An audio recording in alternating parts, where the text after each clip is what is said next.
Hello, my name is Martina Smearman, and today I'm going to be presenting my patient. I have a 3-year-old female who arrives to the urgent care today with her mother, the patient has been complaining of bilateral ear pain over the last 3 days.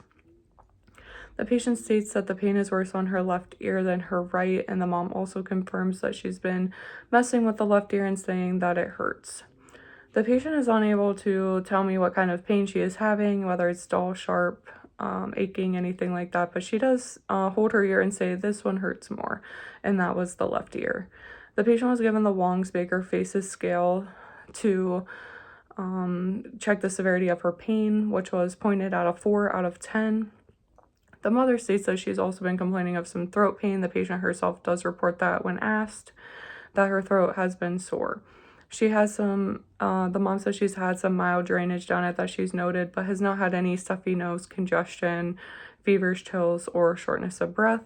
The mother said that she's been using over-the-counter Tylenol to help with the children's Tylenol to help with the pain, and has been unsuccessful for the last 3 days. The patient does have a history of frequent ear infections in the past with tube placement per the mom, so she was worried. She does report no fevers, no chills, that she's been able to keep fluids down, that she's maintained her weight. She's had no sick contacts, and that the pain has been off and on, but mostly consistent if she does not keep up with the Tylenol that she's been giving her child. Upon my assessment today, the child is well appearing. She has no concerns for acute distress. Upon ear examination, the left ear is red, bulging tympanic membrane, and the right side does have a current tampostomy tube in place. The right ear is a little bit red, but not as red as the left ear. And the patient was examined in the throat area as well, since she was complaining of some pain in that area. The area was clear. She had no difficulty swallowing. She had mild drainage on the back of her throat.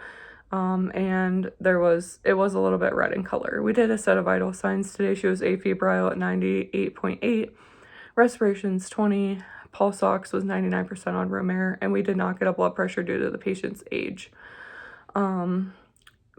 We did also get a weight for her. She's 40 pounds, which is appropriate for her age, so she has been maintaining eating and drinking very well. Lungs were clear, no signs of shortness of breath, no signs of acute distress. Since the patient has been complaining of the ear pain, one of the differential diagnoses that I worked up was otitis media. She's been having bilateral ear pain, left greater than right, and she's been having some drainage down the back of her throat. And since she has a history of frequent ear infections, this was one of my differential diagnoses. My second differential diagnosis is sinusitis. The patient with ear pain could have drainage down the back of her throat, start with a little cough. And since the patient has the lack of cough, congestion, runny nose, this was ruled out, but it was one of my first diagnoses and differential diagnoses. And then my other differential was foreign body in the ear, since at the age of 3, she can get a hold of little objects and put them in her ear, and the parents really never know. And she could be complaining of that ear pain because of something in the ear. But upon ear examination, she did have nothing in her ear and it was clear, so this was ruled out as well. So my primary acute diagnosis was otitis media, bilateral ears, since both tympanic membranes did present with that red appearance. And that she has a history of this. She's been complaining of the ear pain. The Tylenol hasn't helped, so this was my main concern and diagnosis for her. My plan for her is to continue the children's Tylenol over the counter. She's doing the 160 milligram dose per ml, which is appropriate for her age, every 4 to 6 hours. I told the mom to continue doing that and to not give more than 4 doses within a 24-hour period. We're going to continue to monitor symptoms at home. Mom's going to bring her back if she has increased shortness of breath, fevers, chills that cannot be controlled, or worsening symptoms that are not being helped today from what we give her today.